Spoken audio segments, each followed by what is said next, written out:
time, and attendees will watch at a 10 to 20 second delay.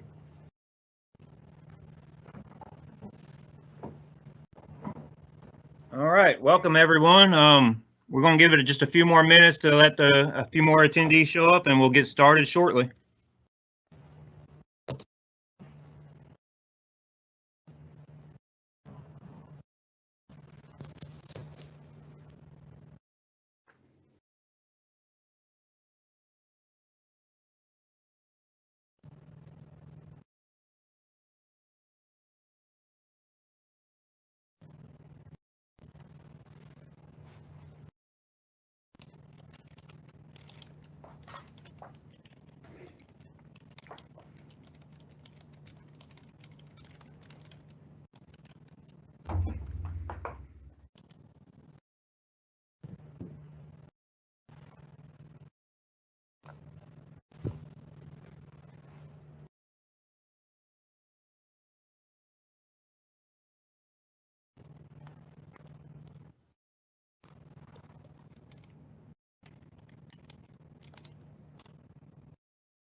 All right, well, hello everyone. Welcome to the very first installment of the NHWC training webinar series. My name is Josh Herbert. I'll be your host for this webinar. Just a little about myself. I'm with Calcasieu Parish Police Jury in Lake Charles, Louisiana. I'm the manager of the parish's flood warning system. I'm also a member of the NHWC Training and Professional Development Committee, where I serve as the committee chair. Our committee is comprised of many diverse and motivated volunteers that strive to help the flood warning community. A few quick housekeeping items before we get started. Everyone's mic should be muted and remain muted throughout the presentation. If you have any questions, please type them into the Q&A panel and we will try to work them into the presentation if possible. If not, we'll answer anything that we can at the end. This is our first time using this webinar platform, so if we run into any sort of technology issues or anyone's having a hard time hearing, we'll try to send out a recording of everything at the end of the presentation to anyone that's registered. Today, we're going to be presenting a detailed overview of flood warning systems. I would like to introduce our presenters for the day, Brad Heilwagen and Mark Moore. Brad is with Wood Consulting out of Nashville, Tennessee, and is also the NHWC Vice President. Mark is with Distinctive AFWS Designs and is also on the NHWC Board of Directors. So without any further delay, I'll turn it over to Brad. All right, thanks, Josh. So yeah, today's presentation is really just like that first orientation you get on your first day of college, kind of an introduction to NHWC and what we do. I know that we have a lot of non-members signed up for this webinar. We'll talk about the NHWC Training and Professional Development Committee and what we've been doing in the last, say, 6 to 9 months. And then Mark and I will get into some overview of flood warning systems in general, and we'll kind of wrap up and address any remaining questions. So, as Josh mentioned, type your questions into the chat box. We'll try to take some time between each slide and address any questions as they come in. We'll just kind of get started from there. So NHWC is National Hydrologic Warning Council. We are a 501c3 nonprofit that's incorporated in Colorado. The NHWC has been around since 1993, actually. And a few years ago, we went through and reestablished our vision and mission. And so the vision of NHWC is for all communities to effectively use hydrologic information and warnings to protect lives, property, and the environment. So our mission, and part of this is because we are a 501c3, but our main mission is to provide education, training, and standards, okay, for the generation, delivery, and use of timely, reliable hydrologic information. So we are a membership-driven organization. We have dues-paying members that pay on an annual basis. Every member has a say in the operation of NHWC, but we are governed by a board of directors that kind of make the more routine decisions and decide on the strategy moving forward. So our current board of directors is made up of 8 members and a trustee. Our president is Bruce Rendall from Ventura County in California. As Josh mentioned, I am the vice president right now.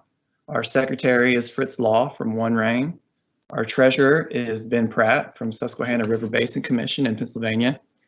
And then we have 4 at-large directors: James Stewart from Sunwater in Australia, Mark Moore, who will be presenting here from DDI in Austin, Texas, June Wolf from Texas A&M in Temple, Texas, and Rob Hartman, who runs his own consulting business out of Roseville, California.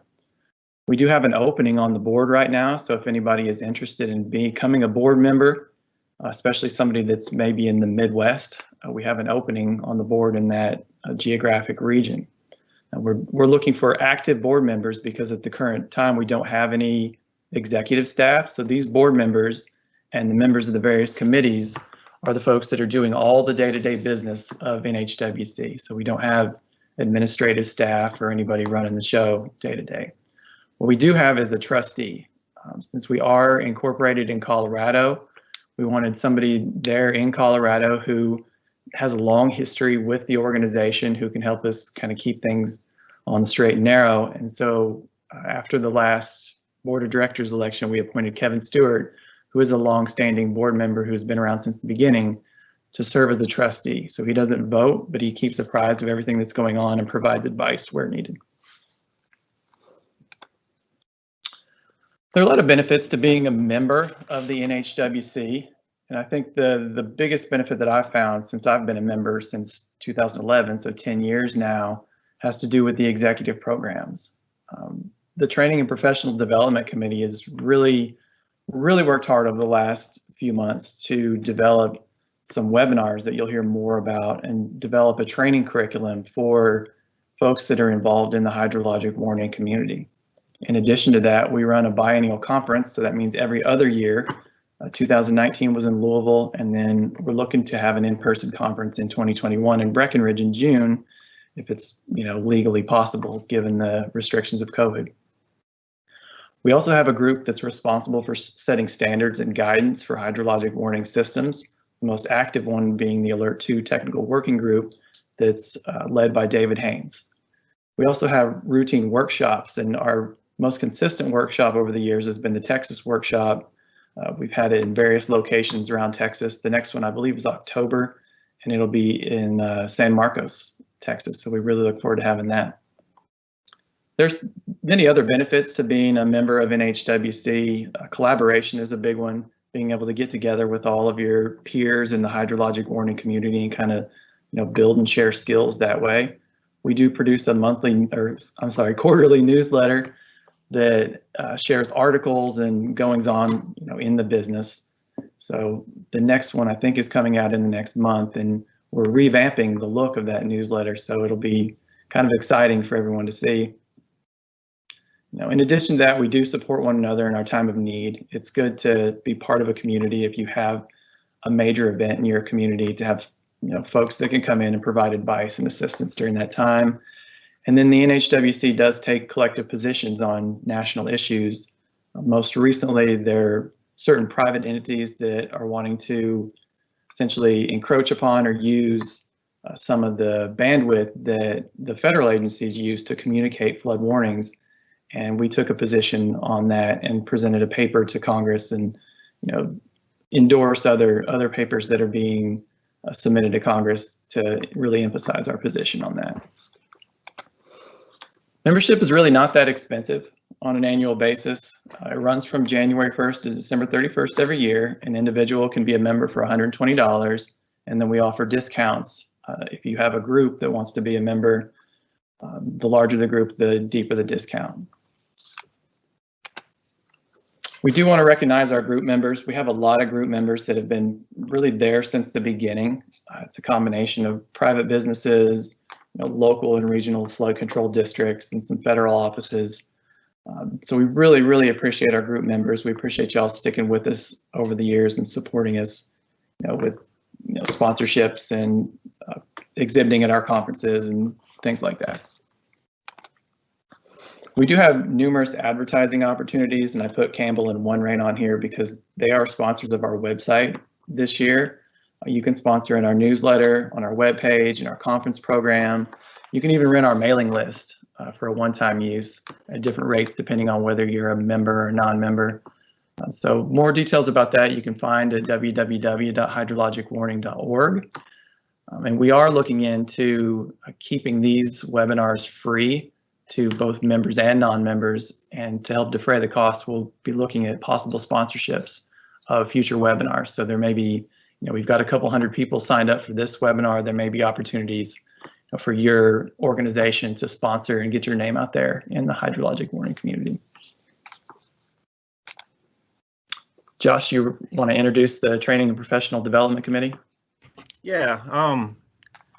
Again, myself, Josh Herbert. I'm from Calcasieu Parish, Louisiana. Then we got Brad and Mark are our presenters for the day. Jeff Linder from Harris County Flood Control. Most of y'all know him. Jeff East from USGS. We have Scott Boris from One Rain. Beth Parker from DeWitt County, Texas. We got Levon Gwithel from West Consultants. Sam Utley from Campbell Scientific, and Melinda Luna from KCI. All these people have volunteered a lot of their time, putting a lot of time and effort into getting this off the ground really quickly. We've only been meeting for a matter of a few short months, and here we are doing webinars, and we have this whole year pretty much planned out for everyone. So hopefully we can get a lot more of this going and keep this project going farther and farther. What we do here, our main mission is to provide educational training and standards for generation delivery and use of timely and reliable hydrological information. Our objectives are creating an educational program, which is going to be a lot of these webinars, and we're creating an FAQ page and stuff for operators covering all the facets of flood warning, opportunities to foster networking amongst providers, and exploring the viability of certification programs. We're discussing a few different options, and I believe Mark has a little bit more on that coming up.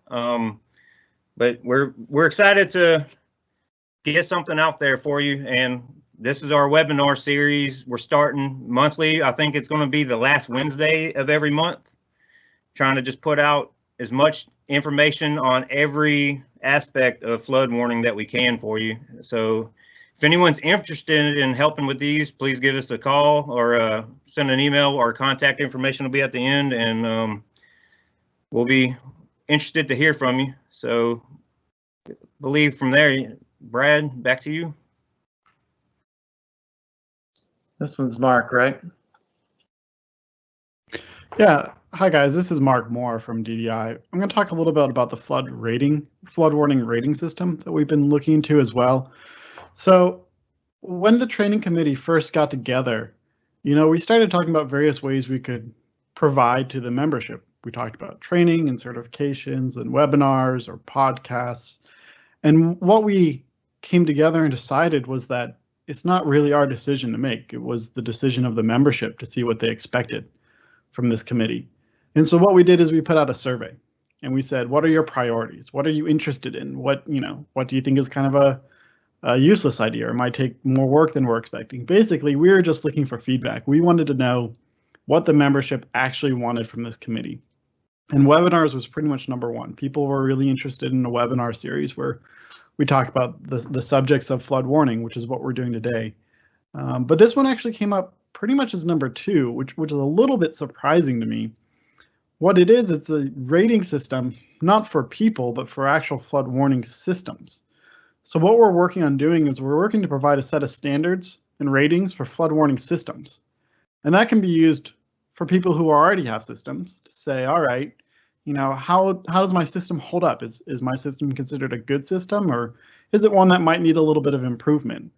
The other advantage that it has out there is that it provides achievable goals for people who's installing a new system. So, say all these gauges look great, you're interested in getting a flood warning system. Where can I find out more information? Well, this rating system will provide just that.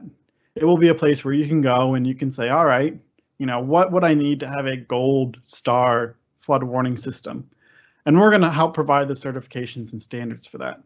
We are going to relate it to the flood threat recognition systems within the community rating system put out by FEMA.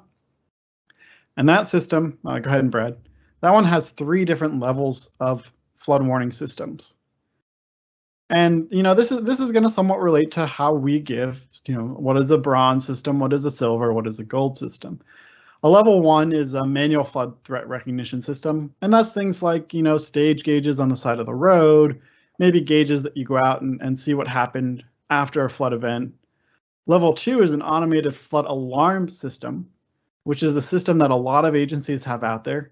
That's the type of system that usually, it monitors automatically. So you have sensors out in the field. They're saying how high the water is and how much rain falls. But it's not really a prediction system. A level 2 really is an alarm system that says, hey, the water's high and things are bad. Watch out. The last is a level 3 system, which is an automated flood warning system. And those are the big systems. Those are some of the flood forecasting systems, the ones on the smaller tributaries that really give more of a warning than just an alarm that the water is high. You can go ahead, Brad. So, we're going to take these standards and incorporate them into our rating system. It's not going to be based fully off of this, but our idea is that if you have a gold standard flood warning system, you'll be able to basically shoe in for a level 2 or level 3 CRS system. When I was reading through the specifications of the CRS standards, these 2 sentences in that really long document stood out to me. The first one is the system must be able to receive or provide flood warnings 24 hours a day, 7 days a week, 365 days a year. And then another sentence that jumped out at me is that if the community has its own gauge system, such as an alert system, a copy of the maintenance procedures for the system and records showing that the system is being maintained is required. So both of those stuck out to me as, all right, they say that you have to do maintenance and they say it has to always work, but they don't really say how that's done. And that's one of the goals for this committee is we're going to step in and with our rating system, we're going to take that maintenance, take those action plans they're talking about. We're going to take all that into account for how we provide a rating. So that, you don't just have to say, yeah, it works 365 days a year. You can say, well, we know it does because we met the standards of a gold star system. Again, it's going to be flexible. We are very aware that there are different goals for every system out there. And, a system that has 10 sites is going to operate completely differently than a system that has 200 sites. So we're aware of that. We're going to take all that into consideration. But at the end of the day, what we're doing is we're going to provide a standard so that you can understand where your system is, how your system can improve, and if you're interested in a new system, what is the gold star system out there for flood warning systems? If you guys have any information you'd like to share or you're interested in providing some feedback about this, feel free to reach out to any of us. As we mentioned before, all of our contact information is going to be provided on the last slide of this slideshow, and it's also on the NHWC website. Thanks, Mark. Good job on that. So at this point, we're going to move forward with just a kind of overview of flood warning systems in general. And I'm going to handle the more strategy and planning side of things. And then I'm going to let Mark take the whole presentation over, and he's going to go through a few more specifics on just building the system and operations and maintenance and some of the considerations there. So I guess the first question that we always ask when we're talking about flood warning systems is, who needs a flood warning system anyway? And I've been using these 2 pictures and presentations for 10 years now. These are both from the May 1st, 2010 flood in Nashville, because my answer to who needs a flood warning system is these folks do. When you think of a flood warning system, you think of something that's in your community that warns people to prevent situations like this, where you have folks putting themselves in harm's way, which are the folks on the left of my screen. I suppose it's the left on everybody else's screen. These folks are sitting on top of a vehicle that they were trapped in, and they had to be rescued by folks from the city of Nashville. On the right, you have emergency responders in Nashville putting themselves in harm's way to go rescue folks that are in cars that are trapped in floodwaters. And so the idea of a flood warning system for most communities is that you would want to prevent something like this. But that's not the only thing that you might want to prevent. I pulled a couple examples of other ideas of flood warning systems that came to mind when I was putting this presentation together. And This one is, there's a business down close to the Cumberland River in Nashville that stores old, historic, or antique music instruments. And that business was completely flooded during the May flood in 2010 here in Nashville. So if that business would have had a flood warning system of its own, or been keyed into a flood warning system within the community, they would have had enough warning to be able to get a lot of those instruments out and get them moved to high ground. So these are the kind of folks that maybe you don't think of when you think of folks that could use a flood warning system.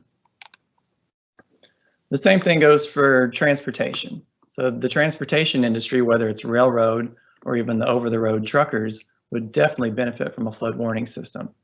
In a lot of cases, especially with railroads, you'll get floodwaters that come up and they may not flood the tracks, but they get up on the embankment and they cause instability in that embankment. And nobody knows that those embankments are unstable. So the train goes across the embankment. It's soft enough that that train starts to roll and you get a derailment. What happens when you get a derailment? You get a spill of some kind. So railroads especially, but other transportation companies and whatnot would definitely benefit from having some kind of flood warning system to help prevent those kind of things. So the goal of just about any flood warning system out there is to provide accurate and consistent rainfall, stage, and other data on a reliable real-time basis in a useful form to local, regional, and federal agencies and the public to facilitate decision-making before, during, and after storm events to reduce the risk of property damage, injuries, and loss of life. That's a lot, and so I kind of wanted to go through a little bit of a hypothetical situation to explain why a flood warning system really does help in these situations. So, and I know my engineering friends out there will be able to recognize one of these, but this is a chart that shows in the bottom left-hand corner, that's rainfall. So you get a little bit of rainfall in the first little bit of time, a little more rainfall, and then you get a big old slug of rainfall coming in. Then it tapers off. Well, as it's tapering off, guess what? The other line there, the lighter blue line, is let's call that just the level of the creek. That's the water level in that creek as it starts to rise. It peaks out at its peak and then starts to descend. So let's also say that we know that at a certain level, that water gets over a roadway, okay? If you've got no flood warning devices in place on this particular creek, you don't know that there's a threat until you look down to the edge of that roadway and you see water coming up over that roadway. Like, oh heck, there's water coming on this roadway. And unfortunately, there's always a lag in time between the amount of time that you recognize that that water's coming up over that roadway and that it takes for the time to get into the hands of the folks that can do something about it. All right, and that's called that dissemination time. So imagine, I see water coming up on the roadway. I call 911. It takes time to do that. It takes time for the dispatcher then to call somebody who can do something about it, whether it's police or fire department or EMS or whatever, to get out there and maybe block that roadway off, keep people from driving through. So then there's a lag in that response time too, because you don't know where they're stationed, where they're positioned. So it takes them time to get out there and get people stopped. And you saw the pictures that I had there. By the time that happens, you're usually too late, all right, because there's no flood warning device there. So during that period of time between the recognition of that threat and the response that happens or the action that happens to respond, how many lives are put at risk? We lost 11 people in the flood here in Nashville, and it's all because they essentially made a decision on their own to try to cross through or walk through floodwaters. So if we can prevent that, that's what we want to do. Say you install a gauge on this stream, so that gauge is monitoring this, and you're sitting, an emergency person is sitting in an office somewhere. They can watch that gauge as it's rising and falling, so they'll know that at a certain level, that gauge reads the water is over the road. If you're in Nashville, the Culberson Road floods at 11 feet on Mill Creek. We all just know that. So what that does is that shortens that amount of time for dissemination and response action, and ultimately saves a few lives that way, keeps people from driving through the water. Let's say you set an action stage on that gauge. So you're setting an alarm on the gauge at a lower level than when something actually really happens, water's getting over the road. So by doing that, you're alarming yourself. So then you can communicate the need for a response action much, much sooner. You can get those responders out there much, much sooner and ultimately save even more lives. All right. How many lives were saved just by the fact that you've got a gauge on that creek and you've set an action stage? Now, let's say that we went really crazy and started just monitoring rainfall instead of water level. So we're monitoring a quantity of rainfall, and we know that when it rains a certain level in a certain amount of time, we're going to get water up and over that road. So we don't even necessarily need the action stage anymore, other than, it'd be nice to be able to monitor that. But once we see that rainfall, there's no delay. Send people out there. We can get out there before water ever gets over that road, prevent any vehicles from driving through it, prevent any people from trying to walk through it or swim through it, and save a lot of lives that way. So you're essentially 0 lives at risk. So let's say you decide, okay, I want to develop a flood warning system. There's kind of some strategy and planning that really needs to go into that.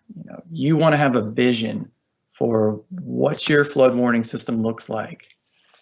And my thought is that you start small and expand later. We're working on a pilot project in Chattanooga right now where we focus on one small watershed, build out the entire system for that one small watershed, put the gauges in we need, get the decision support and the viewers we need, and then ultimately expand that to the entire community over time. But when you're planning these things, you need to think about the old three-legged stool analogy. There are 3 components to a flood warning system that you have to have. You have to have a component that observes, so recognizes that threat, whether it's a rainfall threat or a stream level threat. You have to have a component to disseminate that threat to the folks, like I said, that can do something about it. And then you have to have a mechanism to respond. So if you're missing one of those elements in your flood warning system, just like the three-legged stool on the screen there, you're going to topple over. Something important to consider, and I know Mark's going to get into this a little bit more later, is the human element too. And those pictures that I showed at the very start of the folks that were trapped in the floodwaters and the roadway that was flooded where folks were having to be rescued, there was a flood warning that day. And those folks chose to ignore that flood warning and chose to make a decision to drive through those floodwaters. So there is a social science element to all this that you have to consider when planning your flood warning system. There's a lot of literature out there, and we've had some good presentations at some past workshops, and we're looking to have more at the upcoming conference about this. That's something that you definitely need to think about and consider as you're doing your strategic planning. So in general, when starting from scratch, there's some questions that you got to ask yourself. First things first, how am I going to fund the installation of the system? And then how am I going to fund the maintenance of the system? All right. You got to know where you want the gauges and what you want to measure with those gauges, whether it's rainfall, whether it's stream flow, maybe it's something else. If you're out west in the mountains, you need to pay attention to temperature too. How am I going to transmit this data? So I've worked in communities that had mountain ranges dividing them. So if you've got a small community on one side of the mountain range, say the east side, and your headquarters for your flood control district is on the west side of the mountains, you got to find a way to get that, message, the flood warning message, transmitted back to the headquarters and then back to the folks that need to hear it on the other side. Data storage is a big issue, so you've got to think about how am I going to store all this data? We ran into that issue in Nashville. We had the planning department working with the USGS early on in our flood warning system development, and they were getting all the gauge data coming in, ready to come into the planning department's database, and she flipped the switch on it and it just immediately crashed it because we didn't realize just the magnitude, the quantity of all that data that was going to be coming in. So you've got to be ready for that. A few more questions that you need to ask yourself. You need to ask, how am I going to display the data? That's where that human element comes in, and how do you display it in a way that folks really understand that there is a situation and I need to pay attention to what's going on. Maintenance is a concern. How am I going to maintain these gauge sites that I'm implementing on a regular basis and repair that equipment? Am I going to farm that out to a contractor or a vendor? Or am I going to hire a bunch of staff to do that? Where's the money going to come from for that? How will you monitor the data to catch problems before they occur? That's a big deal, whether it's an issue with the gauges starting to fail, or whether it's even how am I going to monitor all the gauges on a real-time basis to know when a flood's actually coming. Backups, we always want to look back on old events and see, excuse me, how we handled those events, do some analysis. Where am I going to keep all that? Is it got to be kept on tape drives or hard disks, or do I have a place for that to go? And then ultimately, if you're building this system, you're going to want to be able to share all this data with other agencies. Who am I going to share that with, and how am I going to go about doing that? All in all, my strategy for this is to kind of take all those questions, all that thinking, and roll it into a flood warning system master plan. Your master plan will essentially summarize all of your flood risks, all your capabilities, and even the funding. And for those of you that are in flood control districts or communities, I think a master plan is a really good idea, because you may not always be in your job. So your legacy is that document. So the person that comes in behind you can pick up that document and continue implementing the system if you're gone. Getting into some of the details into what goes into a flood warning system master plan. Number one, and I tell my watershed advisors this all the time in Nashville, is that you really got to know your watersheds. You got to know what types of flooding you're dealing with in your community, whether it's riverine, flash flooding, local flooding, or even coastal. We have some communities that are really worried about dam break or dam breach or levee breaks, especially out west. There are a lot of levees out there that are protecting communities from flooding.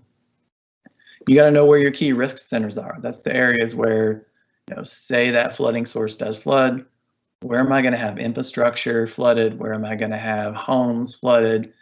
So it's important to look at your repetitive loss areas, or even where critical transportation routes are over top, because you want folks to be able to evacuate if they need to. Some of the data sources that we've used in the past on this are just historical records, FEMA data. We've done a lot of local modeling in some communities to try to bolster that identification of flood risk, so we could then make decisions on the flood warning system moving forward. Excuse me, got to take a drink first. I'm talking too fast. Something else that you really want to look at and roll into your master plan are what I call capabilities, plans, and a champion. So all communities out there have some kind of existing monitoring and telecommunications systems, especially those communities that are under a consent decree for maybe their stormwater or wastewater program. There's a lot of monitoring that's already going on. There may be telecommunications in place that can be leveraged for use in your flood warning system. You're going to want to look at your existing emergency action plans and emergency management plans. Make sure that when you are generating new information with your flood warning system, that you're shaping that information in a form that can be used then by the emergency managers to respond. Because if you can't initiate any response from the folks that are in charge of that, then your system's really not doing anything at all. You definitely want to look into capabilities of other agencies. A lot of communities that I work with have the benefit of having a Corps of Engineers district in the same town, USGS office in the same town, Weather Service office in the same town. They all have similar missions to what your community flood warning system or flood district might have. So you can leverage a lot of their capabilities and data that they're already generating into your flood warning system. Most importantly, all of this is that you need to appoint a champion. There's got to be a person that's leading the effort, has a vested interest in all of this. It's got to be somebody with communication skills and kind of a broad technical background that can really bring everyone together that needs to be brought together and keep things moving forward, hold people accountable to their tasks, right? That's very important. Then the third major component of that master plan, and I know Mark's going to get into a lot more of the detail on this, is you've got to do an analysis of your funding, okay? You've got to consider how much is it going to cost to set this up, and how much is it going to cost to keep it going. Very often you want to do a cost benefit analysis so that you can justify the funding level to your city leaders. And then you also want to spend some time comparing the cost of a warning system with the cost of mitigating all your flooded areas. Here in Nashville, we have a ton of stuff that's already built in the floodplain because Nashville's a pretty old city. So taking all that out of the floodplain is not even a possibility. Our main tourist downtown is in the floodplain. So a flood warning system was really the only cost-effective option there. So it's good to have that stuff ready so that when folks are asking how much funding you need, justify that funding every year at budgeting time, you've got that in your back pocket. Then kind of the last thing I'll talk about, which ties into the funding, is that a lot of the communities that we're talking to today, a lot of the communities that we work with are participating in the CRS program. And Mark talked about that a little bit earlier. So the CRS program is a way to get credits that essentially gets you a discount for all of your citizens on your flood insurance. And there are up to 395 points in the CRS system that are attributable to flood threat recognition or flood response operations. They fall under the flood warning and response banner. So there's a win-win situation out there to developing a flood warning system for your community that can also get a reduction for your citizens. So at this point, I'll turn it over to Mark and let him share his screen and take over the presentation to talk about designing the system, operations, and maintenance. Thanks, Brad. That was great. You said everything. I don't know how much I have to say following that.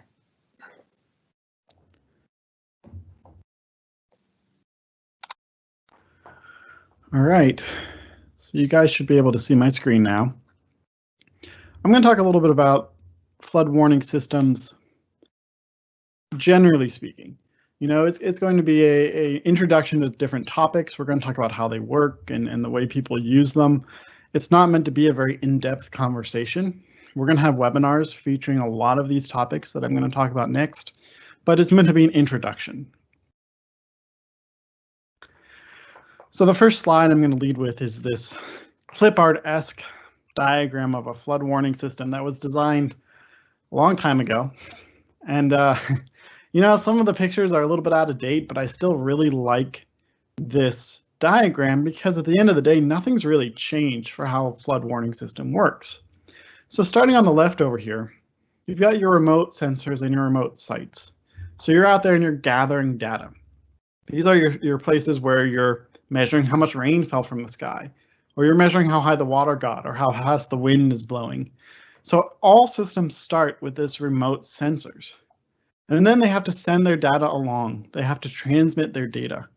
And that is done through some sort of data telemetry to a data relay. Now that could be alert or alert 2. We're going to talk about that in a little bit. That's something like your local, VHF, very high frequency radio system. But it's not just that, especially nowadays.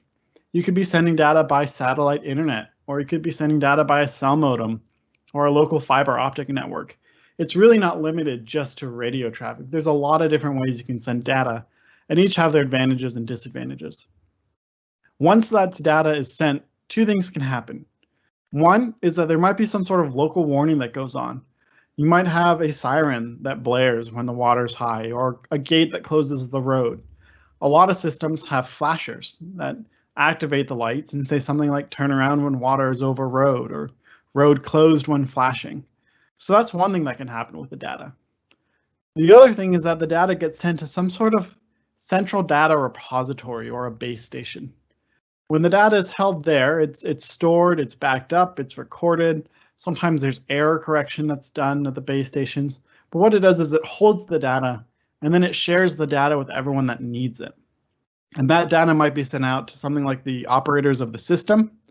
It might go to emergency managers. It might go directly to the media. And it might even go directly to the public. And all of those systems where it goes are also communicating with each other.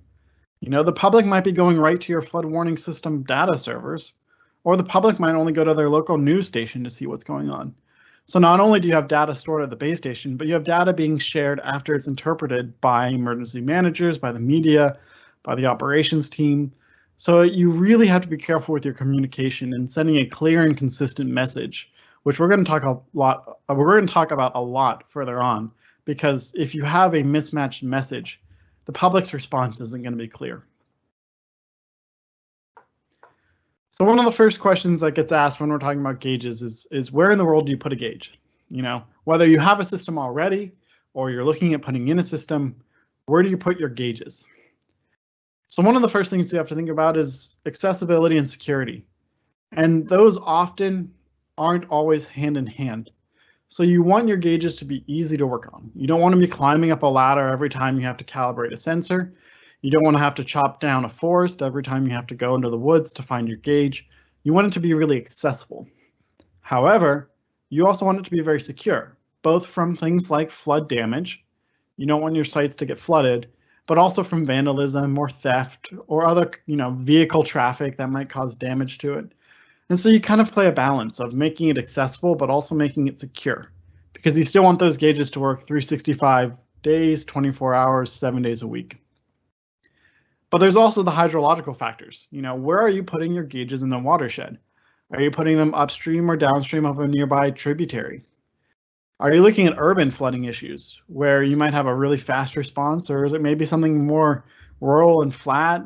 Or it could be a mountain ravine where it's very flashy. These are things to take in consideration when you're choosing where to put a gauge. You might want 10 gauges on one creek, but it might end up that 1 or 2 gauges can share the same amount of information. So you do have to kind of understand the local hydrology for where to put gauges. That ties really closely into density. How many gauges do you want and how many gauges per square mile? A lot of that's going to depend on the watershed. Some of that's going to depend on how well they can be optimized, but a big factor in that as well is cost, because every gauge has its installation fees, its hardware fees, but it's also got the ongoing maintenance costs, and those are something you really need to consider when you're talking about how many gauges you're putting out there, because one extra gauge might push you over the edge where you need to hire one extra person with one extra work truck with one extra, et cetera, et cetera, et cetera. So density isn't just, where are you putting your gauges to begin with, but where are you putting your gauges to maintain them in the long run? And then, of course, you have the ability to potentially co-locate with the USGS or ingest the USGS data straight into your system. So the USGS is a federal system.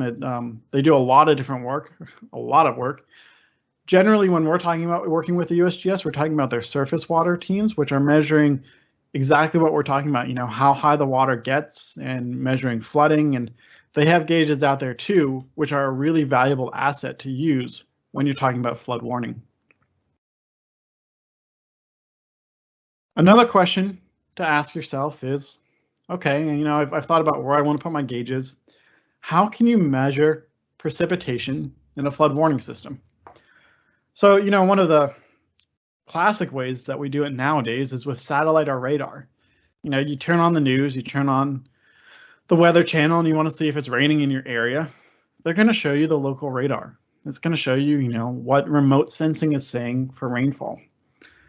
And those have clear advantages. They can do a wide area. They're getting more and more accurate every year. But you also might want to do, on-site measurements. And you might be doing that with automatic gauges, like tipping buckets or weighing buckets or other ways that we can monitor rainfall remotely.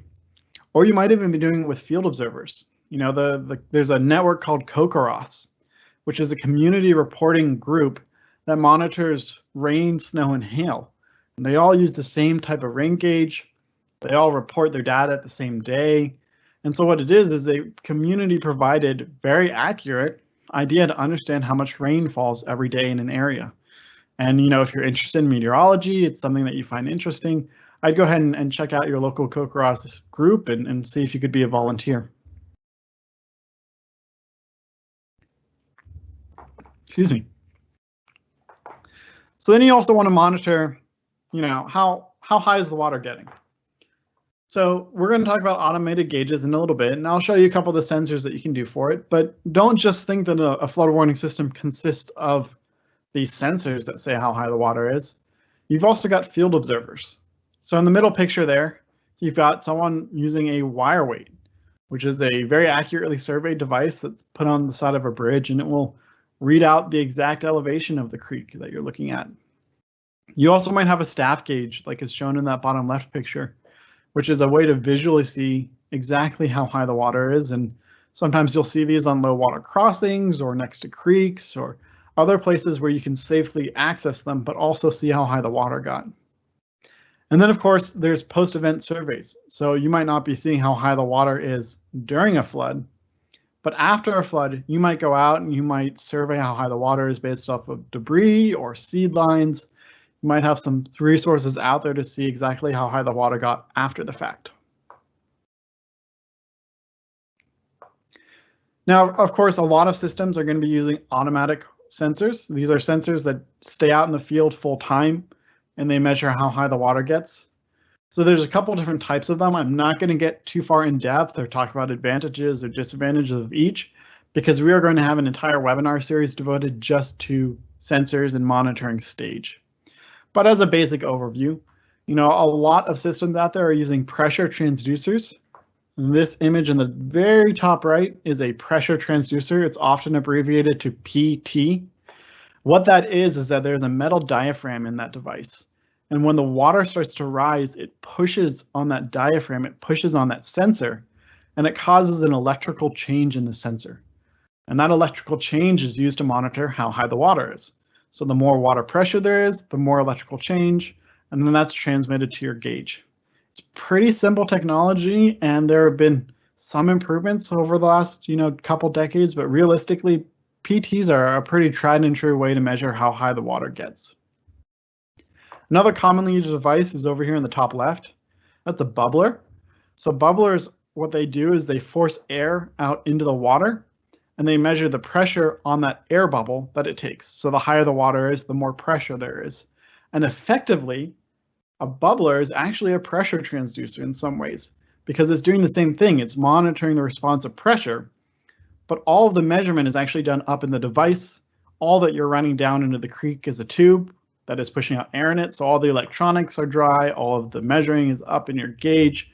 And sometimes some agencies actually call bubblers pressure transducers, because at the end of the day, it is the same type of sensor. A stilling well and float is used in kind of these middle pictures. What a stilling well and float does is that there's a float on it and a weight, and they're on a pulley system. So as the water goes up, the float rises and it spins that pulley, and the gauge monitors how much that pulley spins, and that can be used to know how much the water's risen. The last two sensors that we talk about here are a radar sensor and an ultrasonic sensor.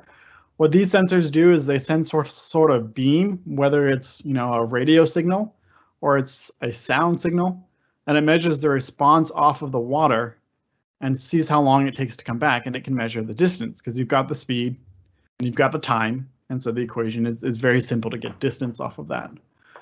These aren't necessarily the only type of sensors out there, but it's a general collection of the commonly used sensors in a network. So once you've decided which sensor you're going to use, and again, we'll talk about the advantages and the disadvantages in another webinar, the next question is, where do you put it? Do you put it on the upstream side or the downstream side? And that might be dependent on where your flooding is or where the road access is for safety. Or, if the bridge causes backups, do you want to measure the backup behind the bridge, or do you want the downstream side of it? You've got to think about impact protection. You don't want these sensors out there where they're going to get destroyed every time it floods. Or if a big boulder comes down your creek, you don't want your sensor to get damaged or destroyed by that. Sometimes that means that they're put by bridge pillars. But if you put it by a bridge pillar, you might have, if you've been out during a flood, you've seen these before, you get these little whirlpools that form behind pillars, and that's going to impact your measurement. So also think about where you place it, because you might be actually impacting it in a negative way by protecting it, because you'll start to get a little bit of an eddy right above your sensor, and it's going to be less accurate. All of these are things you take into consideration when you're talking about water level sensors, and it's kind of a compromise of picking what works best, what you have the funding for, where you can install it, and what error you might see in your measurements. A lot of that comes down into site considerations as well. You might want to put it out at a bridge, and it turns out there's just no good way to measure stage. So you have to look at the bridge upstream or downstream if that's a possibility. So one of the biggest considerations is access that we talked about before, and access and security go hand in hand. Is it going to be someplace that's easy to walk to, or are you going to put it back in the woods where you need that measurement, but you've got to have four-wheel drive? Included in access and security is safety, both safety when installing it and safety when maintaining it. Is there a place to park a vehicle nearby? Are you going to need to block lanes every time you access it? You know, if it's flooding, are you going to be able to safely get to the gauge, or is it completely inaccessible when it's flooding? These are all things you should take into consideration. One of the most important ones, and unfortunately, sometimes overlooked ones, is data accuracy. So again, we talked about why bridges might impact how accurate your rain is, but soon we're going to talk about why a tree nearby is going to impact your rain accuracy. And we're going to have a webinar just for measuring rain as well. And you know, a tree nearby might block 20, 30, 40% of the rain that's coming into your tipping bucket, and it's going to be less accurate. Or you put your gauge right next to a building and it's going to impact your wind readings. So you've got to consider gauge siting for data accuracy when you're thinking about where you're putting your gauges as well. And then there's, you know, plenty of other things to talk about. What are you going to put it in? Is it going to be a standpipe, which is somewhat more traditional installation? A standpipe is this image in the top left. Is it going to be a shared site where you're working with a local agency or a federal agency what might already have something out there? You know, this is a USGS gauge house where you've got a local equipment and the USGS gauge equipment. Or is it going to be some sort of NEMA enclosure? How long is the gauge going to be? Is this a temporary gauge that goes up just for one event, or is it a permanent installation that is installed for the life of your system? These are all things you have to think about when you're putting a new gauge in the ground.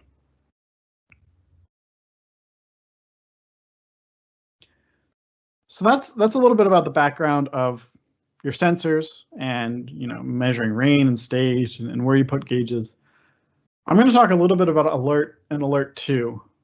And this presentation is really only going to focus on those. As I mentioned, there are a lot of other viable ways to send data nowadays, including cell and satellite internet and local fiber and whatnot. But the alert and alert 2 technology has been really tied into both the NHWC and the flood warning community for a long, long time. And so we're going to talk a little in depth about alert and alert 2. It's dangerous for me to put in slides about alert and alert 2 because I could talk for an hour or two. So I only put in 3 slides. I promise I'll be quick about it. But if you guys have any further questions, definitely feel free to reach out. One of the questions I get a lot when someone says, I want to put in an alert 2 flood warning system. I've heard how great they work. What's the range? It's one of the first questions. How large is an alert 2 system's range? And you know what it is, it's a local radio system. So it's kind of like a radio on your car. And so it's going to be dependent on how tall the received towers are or repeaters are. But generally speaking, and this is a very general speaking term, you know, it could depend on mountains and topography and buildings and etc. But generally speaking, if you're mounting your equipment on a radio tower, you can look to get a range for 15 to 30 miles away from that tower. And if you have gauges further away from that, you can use what are called repeaters. And repeaters hear a signal and then repeat that signal on to get even further than that 15 to 30 mile range. Again, that's very, you know, willy-nilly of a range. It depends on a lot of factors, but generally speaking, you know, if you're looking 15 to 30 miles, most of the time an alert 2 site will get that far. So what is alert? You know, I keep saying alert and alert 2. What is alert? It is an acronym. It stands for Automated Local Evaluation in Real Time.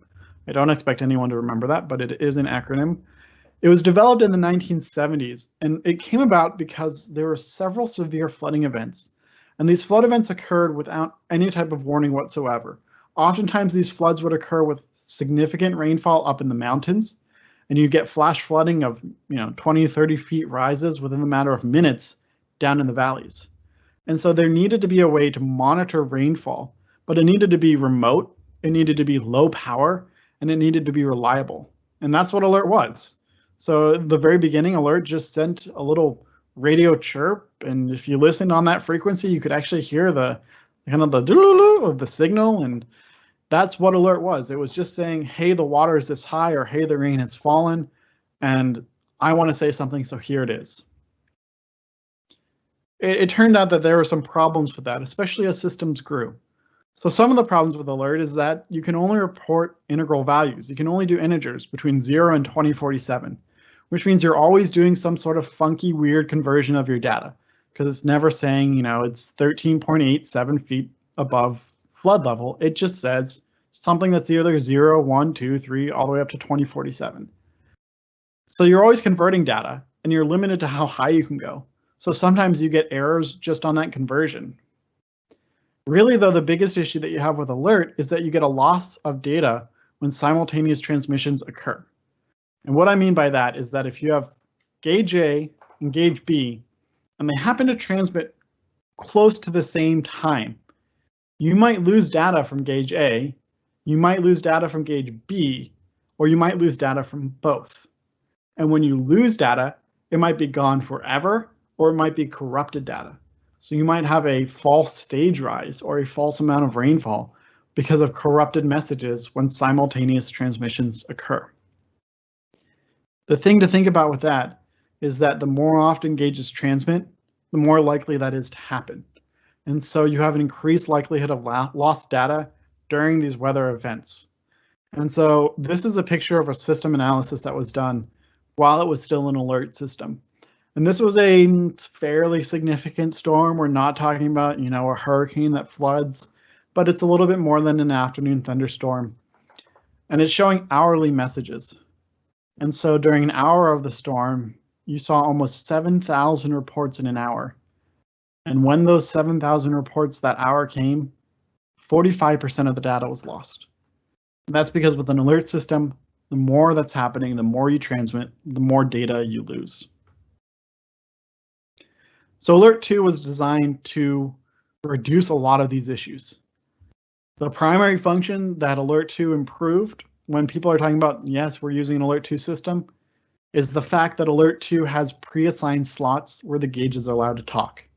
They use really, really accurate GPS clocks, and those clocks are set to a specific time where you say, all right, this gauge is allowed to talk at 31 seconds after the minute, and the other gauge can only talk at 35 seconds after the minute. And so they'll never transmit at the same time as long as everything is working the way it should. Another advantage to Alert 2 is that it sends a lot more data than Alert used to be able to send. And so data can be sent in engineering units. So if the stage is 13.87 feet, it can transmit 13.87 feet. If it's -1 foot because the tide's going out, it can transmit -1 foot. This wasn't true with Alert. There are a lot of weird conversions that you had to do and a lot of issues that occurred with those conversions. And with Alert 2, those issues are gone because you are effectively sending exactly what is measured at the site. At the end of the day, the biggest advantage is that there was just no loss of data during weather events because every gauge gets its own time to transmit. The data is sent in easier to understand engineering units. And Alert 2 actually has error correction built into the message. So if something happens to the message when it's transmitted, depending on how severe the damage is, it actually might recover the data and appropriately post the data to your base station. So this was some analysis that was done on a system that went from Alert to Alert 2. And what I did is I looked at how many reports came in on a quiet day and how many reports came in on a stormy day. So on a quiet day and on an alert system, you'd get about 80% of the data. And on a quiet day or on a stormy day with an alert system, you get about 50% of the data. So you're losing about half your data. In 2015, the Alert 2 equipment was put out of this system. And so there's not event data because it was a hybrid system at the time. And then 2016 occurred, and there were some massive floods in 2016. And it effectively got like 99.8% of the data coming in. So you're only seeing 0.2% data loss compared to 45% data loss. And that 0.2% data loss is, maybe a sensor malfunctioned or it was still a little early on with Alert 2. That 0.2% data loss gets smaller and smaller every year as well. Now, the only way you can have, accurate data is with maintenance. And it doesn't matter how much money you spend on your setup. You could go out there and you could spend $2 million and put the best equipment that's possible with the, satellite backup and cell backup, and it's going to work no matter what. It's going to transmit 100% of the time. You are confident. But if you don't maintain it, none of that matters. So maintenance is really the bread and butter of a flood warning system. It is what you're doing day to day. You walk in the door, you are looking at the data. It really comes down to maintenance if you want a well-working flood warning system. Field equipment requires regularly scheduled and emergency maintenance to function reliably and accurately. Those words you see used again and again in our goals. So maintenance is things like field work. It's going out and looking at the sensors. Are they broken? Are they dirty? Are they, installed in a bad location? Maintenance is making sure that your transmitters work. It's making sure that your batteries are up to par. And I've given a talk on just batteries. I know you guys don't want to hear that again. It's also making sure that your repeaters are working the way they should. A lot of these sensors require calibration. And so you want to make sure that your sensors are accurate. And the way you do that is by sensor calibration. So are you calibrating your rain sensors? Are you calibrating your water level sensors? And a big part of maintenance is how frequently do you visit the sites? If you've got 10 sites, that's a different question than if you've got 200. And it depends on your environment. If you've got a lot of trees that might be shedding their leaves a certain time of year, or you've got a monsoon season that you want to prepare for. So site frequency is a really, really important aspect of maintenance and how often you go out there. So there's other things to think about with maintenance. You've got to have materials, you've got to have equipment, and you've got to have vehicles. One thing I sometimes see overlooked is your materials have to work. They've got to be tested. You've got to know that the equipment you've got on your shelf is good to go in the field. If it's the middle of a hurricane and you're going out to replace something, you better be sure what you're replacing it with works the way it's supposed to. Maintenance is also a lot about training. You've got to understand how the equipment works. You've got to understand what to do when it's broken, and you have to understand how to troubleshoot appropriately. And really, one of the ways to do that is with training. Another thing to think about with maintenance is safety. Both safety of where you're parking your vehicles, of other vehicles that might be nearby. If you're up on a ladder, safety is always something you should have on your mind. And then, the last couple points are just general speaking. You've got to have a continuously upkept system in storerooms, and you've got to keep your vehicles clean. And how does that match in with the CRS compliance? Are you keeping those maintenance logs? Do you have a record? If someone says, what did you do for maintenance 4 years ago? Could you say this is what we did? And then last is just improvements, because every year there's new and interesting and better ways to measure flood warning. And so part of maintenance is just being prepared to do improvements on your system as well.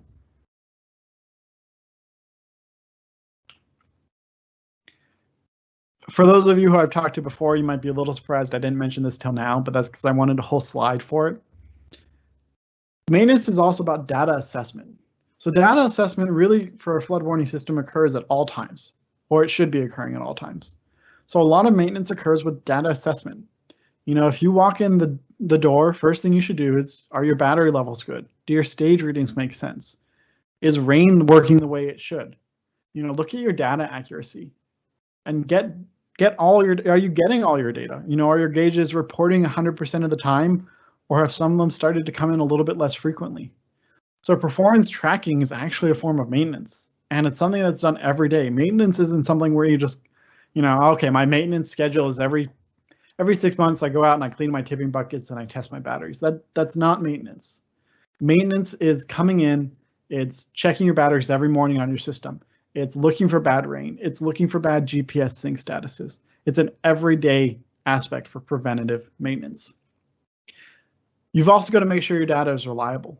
And that includes both that your data is accurate, that your data is being kept both long-term and short-term for storage, and that it's being shared the way it's supposed to.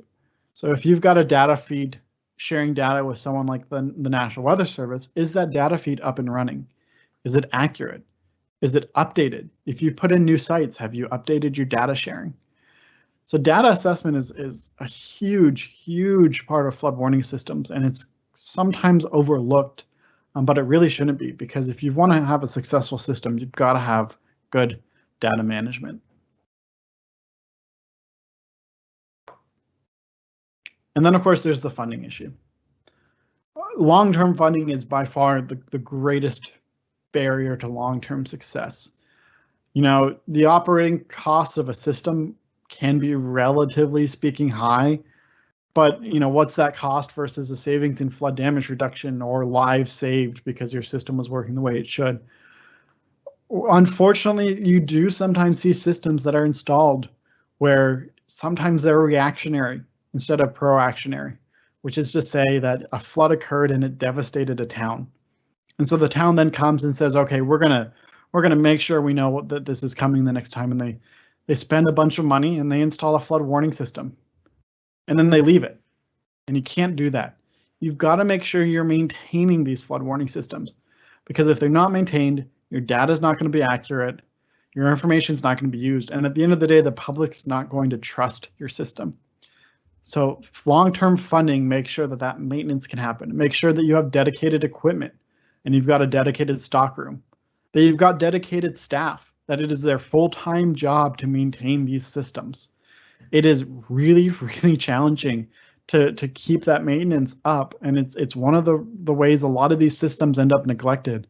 And you'll see, you can drive in a lot of places in this country and you can see gauges that look like they haven't been touched in decades, and that's because this long-term funding just wasn't there. So, I mentioned this example where a town maybe had a devastating flood and they put in a system and they just don't have the ability to spend money on maintaining it. So there are other ways that you can get funding for maintaining flood warning systems. For example, you could tie into your local agency that's doing water quality or environmental data. It might be used for water supply or energy operations or reservoir operations. There's a gauge down in Harris County, which is where the city of Houston is located, where the gauge is checked 20 or 30 times a day, even when it's not flooding. On a day like today, where it might be dry down in Harris County, it is still checked, and it's checked by the kayakers who like to go into that bayou and they like to, know if it's going to be high enough for them to go kayaking. So think about ways you can tie into things like recreation activities or fire weather. Reach out to your local Department of Transportation. They might have a roadway icing sensing network, and you could tie your flood warning system into that. This is one of the ways to get that funding, is to work with your neighbors, work with other agencies, so that you have a vested interest together to maintain a system. I will say you have to be a little careful here, because as Brad mentioned earlier, you also need a goal for your flood warning system. And if you stray too far away from your goal, you're going to end up stretched too thin, and you're not going to be able to maintain your system as well. So any decision you make really should be tied into that goal. If you're saying, all right, we're going to work with our local Department of Transportation agency, does that still help your goal or not? Or you're going to put in gauges, or you're going to, get new equipment. Always tie your decisions back to the goal of your system.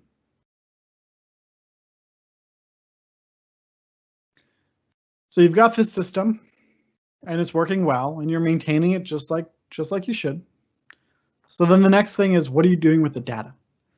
And that comes down to communication. And that's communication and coordination both before, during, and after events. So some of that communication is internal. Who's talking to whom? What's your job during a flood?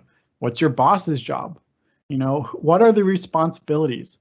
And that can't be decided in the middle of a flood event. That has to be decided well before water has even started falling from the sky.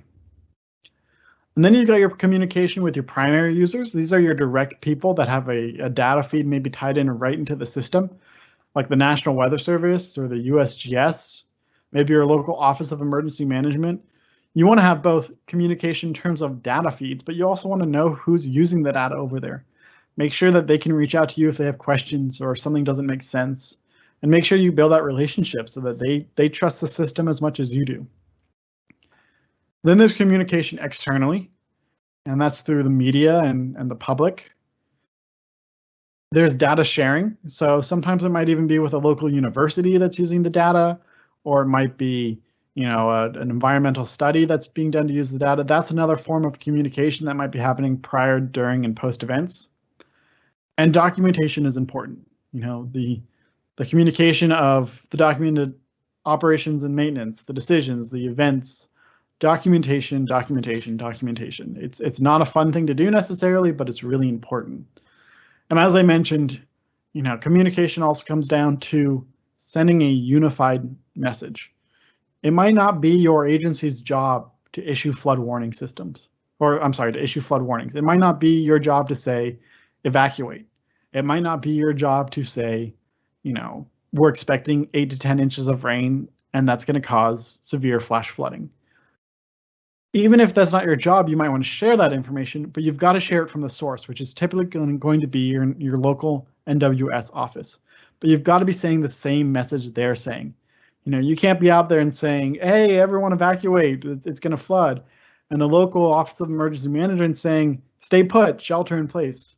You know, there's a flood coming. You've got to have consistency. Otherwise, people are not going to know how to respond. And once there's confusion, they just completely stop listening as well.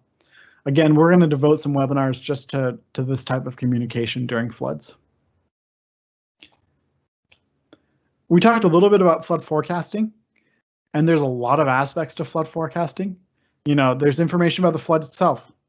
Where is it going to flood? What watersheds are going to flood? And then what's going to flood? Are we going to see streets flooding? Are we going to see structure flooding? Are we going to see, you know, high impact areas? Are you worried about schools or hospitals? How high is the water going to get? When is that flood going to happen, and how long is it going to be flooded? These are really, really, really difficult questions to answer. And we get better and better at it every day. There's a lot of models that are out there and different ways to use the data. But it's really important to ask yourself when you're doing flood forecasting, how am I going to answer these questions? Because during a flood, that's what they're going to ask you. And does your flood forecasting provide this information? Then there's the forecast itself. You know, who's going to issue it? If you're forecasting an 8-foot rise, what do you do with that information? Who do you send it to? And when do you send it to them? Is your audience just your local Office of Emergency Management, or do you install a system that has the audience of the public? You know, the River Forecast Center, you can go and you can look at all the forecasts that they have out there, and it shows the peak and it shows the timeline and it shows, you know, potential impacts, but maybe that's not what your forecasting does. So when you're implementing flood forecasting into your network, these are all questions you have to ask yourself. You know, how am I going to answer these? And we'll talk about this in another webinar. And then there's flood warnings. You know, that's what this is. This is a flood warning system. And so what are you going to say? And who are you going to say it to? Are you going to say, you know, the water is at this level? Or are you going to say the water is now flooding streets? Or are you going to say, you know, the water is higher than it was during Hurricane Harvey? These are all different things you can say with your flood warning. And of course, you know, you have to think about when are you going to send it? Are you going to send it during, before? How much headway are you going to give? And how are you going to send it out there? Are you going to be doing text message notifications, reverse 911 phone calls? You're going to broadcast it on the local media channels. And of course, you know, I've said this a few times now, but a big part of that is coordinating with the local National Weather Service office, because they also have the means to communicate this information, and you need to send that unified message out to everyone. So, hey, Mark. Yes. Hey, we have a question. It could be something you're about to get to in a minute about automated flood warning systems that would like close the barriers and prevent people from driving. Do you have any slides on that coming up? No, you know, we don't have any slides talking about that today. I'll go ahead and quickly talk about, you know, because I think that fits in well with here with flood warning is what to say to whom. Maybe you're not sending a text message out there. Maybe you are putting in a barrier, or you are having flashes and whatnot. Again, I don't talk about that too much in this presentation, but we can certainly include that in future webinars. So a lot of the times what your system might be doing in terms of flood warning is, rather than sending a text message, it's activating beacons and it's activating gates. And these technologies have been around for a long time as well. Nowadays, you're starting to see systems that can implement some of the Alert 2 technology with these gates and flashers, which is going to be a lot more reliable. At the same time, as you're seeing cell become more reliable during storms, sometimes you might see an Alert 2 system with like a cell backup. And what they'll do is either it's an Alert 2 system that's using all Alert 2 gauges, or it's an Alert 2 system that has a local communication radio system that's kind of off the channel of the main one. And then it can respond locally and do what you need to do. Flashers are very common in the Texas region and some of the other areas across the country. Gates become a little bit trickier. There's certainly a lot of gates out there, a lot of agencies are nervous to put in gates because of the liabilities of both, what happens if the gate goes down on a sunny day and what happens if the gate fails to go down when it's flooded. You can kind of explain flashers a lot easier than you can explain gates. And sirens are kind of a little bit of a middle ground there. But they are, in my opinion at least, one of the most effective ways to communicate, because if you're driving down a road, you shouldn't be pulling out your cell phone to look at flood warnings. You should stop if you're going to look at your cell phone. But realistically, you might just keep driving. And you might not know how bad it is until you see a flasher or a gate or hear a siren. And so those are really, really important things to have in your system if it matches your goals. And there are a lot of good ways to implement those, but they do add a level of complexity to your system and just really show the importance of having a well-trusted system as well. Because personally, I will admit this, and I probably shouldn't say this, but I'll admit it. If I'm driving past a sign that says, road flooded up ahead and it's flashing on a dry day, if I see that more than once, I'm probably not going to trust that sign in the future. And so you've really, really got to be careful with the maintenance of flashers and gates and sirens. But there's a lot of different ways to do that. And, I'd say if you're interested in the ways to do that, reach out to any of us talking today, or, even just anyone that's in the NHWC membership, and we'd be happy to talk about ways to do that. And I did mention Sal and how it's getting more and more trustworthy, but there is a presenter on this call who could tell you how well Cell worked during the last hurricane season. So don't necessarily always trust that Cell is going to be a reliable backup. Generally speaking, your local radio networks you can have full control over, and even if those get blown over in the wind, satellite's still a really good, reliable way to look at stuff like that too. Thanks, Josh. So this is something to consider after it's flooded. You've gone out there and your gauges worked or they didn't. So what do you do next? Well, one of the important things to do is flood photos. You want to be monitoring photos before, during, and after events. And there have been many, many times where I've gone back after a flood and I look at a picture that I took from a bridge. I'm like, oh, so that's where the water was at this date and time. Photos are incredibly valuable for understanding things. But a lot of the time what you're doing in post-flood activity is things like high water marks and house counts and using different tools out there to see how high the water got. And you use those tools to then prepare reports that you use internally and reports that you might send out to the public, where you can do your debrief. And most importantly, you can do your lessons learned. Here's what worked, here's didn't. Here was good communication and here was bad communication. I stole this page from the USGS high watermark handbook, and it's a really good manual for how to do high watermarks and how to do post-event flood activity. This is a high water pipe is what I usually refer to them as. It's a pipe with holes in the top and the bottom. It's got a stick and it's got cork in the bottom of it. So when it floods, the cork goes up and it rises and it reaches a certain point, and then when the water goes down, but the cork sticks to the pipe. Or I'm sorry, the cork sticks to the stick. And you've got an exact line of how high the water got.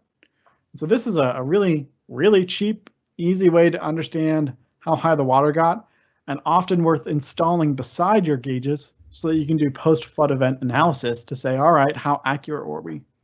This is what it might look like out in the field. You might have it mounted to the bridge, where again, as the water rises, it brings the cork up with it.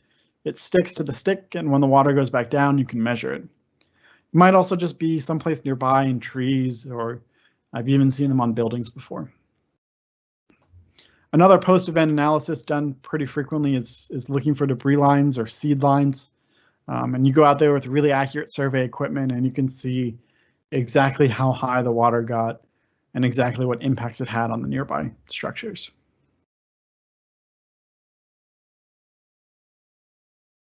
All right, so Brad talked about what to do if you're interested in starting a system from scratch. What if you have a system and you want to fix it?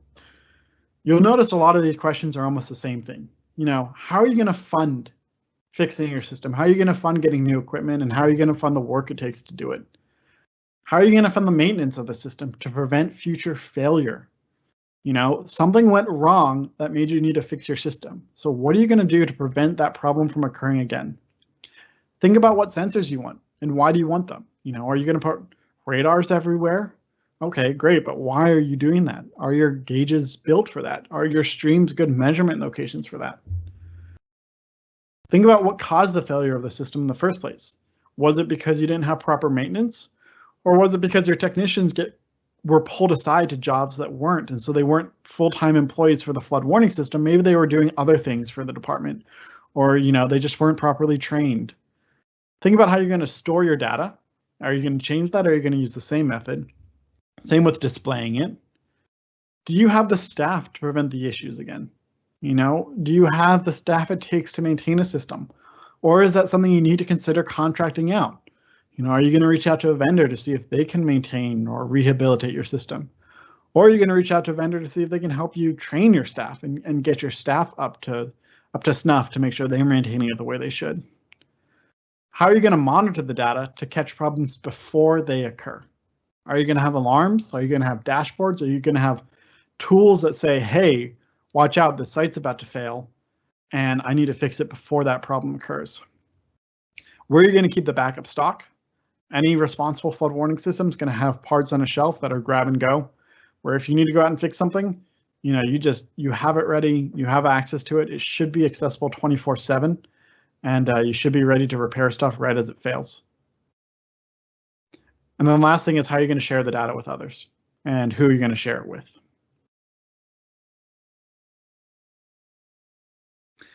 The fastest path to failure is a lack of long-term funding, maintenance, management, and goals. Again, we've seen this again and again, where a system might be installed, but there's no long-term funding, or there's not a proper manager in place who's making sure that the maintenance is kept up to the standards that's required in the goals. You know, as Brad mentioned, you've got to have that champion who's invested in the system, who says, I'm going to make sure it works the way it's supposed to. You've got to have the training. You've got to have the people out there making sure it works.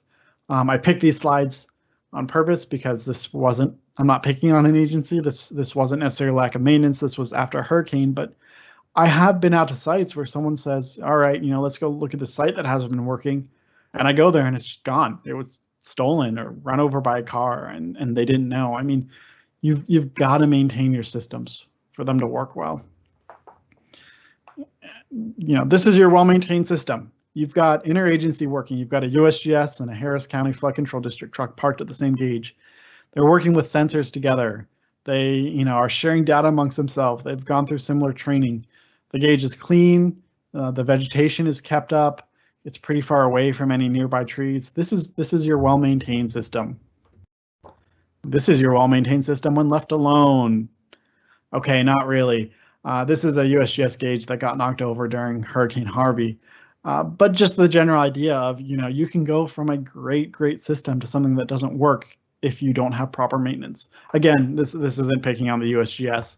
When you have 50 inches of rain fall over 5 days, you're going to have issues.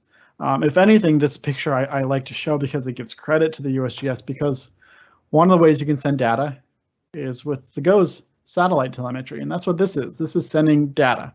And for those of you who have seen these antennas, that's not normally the direction it would be pointing if the gauge fell over.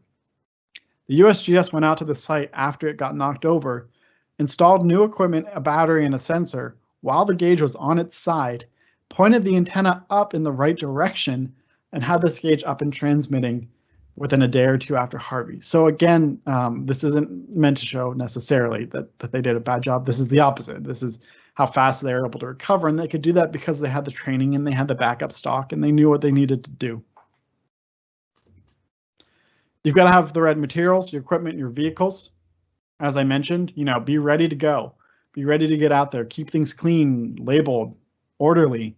Know where your stock is and know how much stock you have on hand, so that when an emergency happens and you have to do emergency repairs, you can go out there and you can get it done quickly. Attend training. You know, there might be newer upgraded sensors. There might be upgrades to the transmitters or the software that you didn't know about. There might be an agency out there that's doing something in a way you had never considered, but works way better than any method you've ever tried. having those conversations it's a really key aspect of training. I feel like, training is important because you get to learn new stuff, but training is also important because you get to talk to other people and you get to see other ways to do things. And then last is just have goals, have funding, and have that management. We've talked about why those are important. So you've got to have those in place. And as I mentioned, your decisions should be based off of those goals, and your system should be designed around those goals. And it's got to have the funding both for the setup, but also for the maintenance, so that you can continue to meet those goals year after year. So a quick wrap up. We are certainly not the only people that have information. So there are other resources out there, and we'll make sure that these links are available to anyone who wants to see them. But definitely check these out. The more places you can get information, the more you can learn, the better informed you're going to be, and the better decisions that you can make. There's a couple of additional training opportunities. So clearly, we're going to be doing these monthly webinars as we talked about. Next month, we're going to be talking about basic hydrology. And so it's going to talk about, what is a hydrograph? What are watersheds? And how can you think about, rain in big watersheds versus small watersheds? It's going to be a very introductory talk of hydrology. But, if you want to have a system, it's something you need to understand. Another training opportunity is, of course, our biennial conference, which we're going to hold in June of this year in Breckenridge, Colorado. It's going to happen. I'm going to be optimistic, and I'm going to say everything's going to be open. We're all going to be healthy. We're all going to be able to show up. But I don't know if that's true, to be honest. So definitely check our website for the most up-to-date information about that conference in June. We are going to follow whatever the standards are of the local authorities, and we're going to make our decisions based off of that. And we'll keep all that website information up to date. The last one I want to mention is the Texas workshop, which Brad had mentioned as well. That's going to take place October 12th and 14th of this year in San Marcos, Texas. Kind of right in the middle of Texas, which is also really known for its good Texas barbecue, which is all about the meat and not about the sauces. So I'm sorry if that offends anyone, but it's true.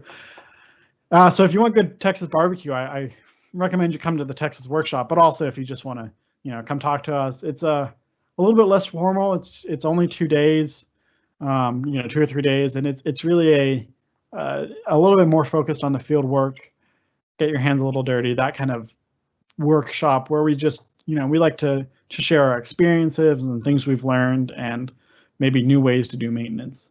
And again, that's in October of this year in San Marcos, Texas. So with that, I'll open it up to any further questions that there might be. Here's the contact information for Brad, Josh, and myself. And if there's any questions, just let us know.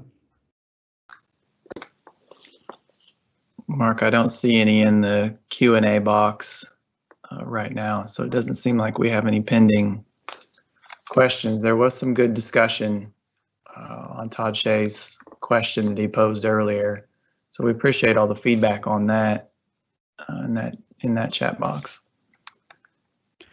I'll go ahead and mention that if there's a topic you're passionate about and you're interested in presenting a webinar, feel free to let us know. We've got some speakers lined up, but the more input we get, the better. So if there's something that we mentioned that you're like, oh man, I love talking about, flasher networks, I'd love to give a talk, please let us know. We're happy to accommodate that, and we're looking for speakers.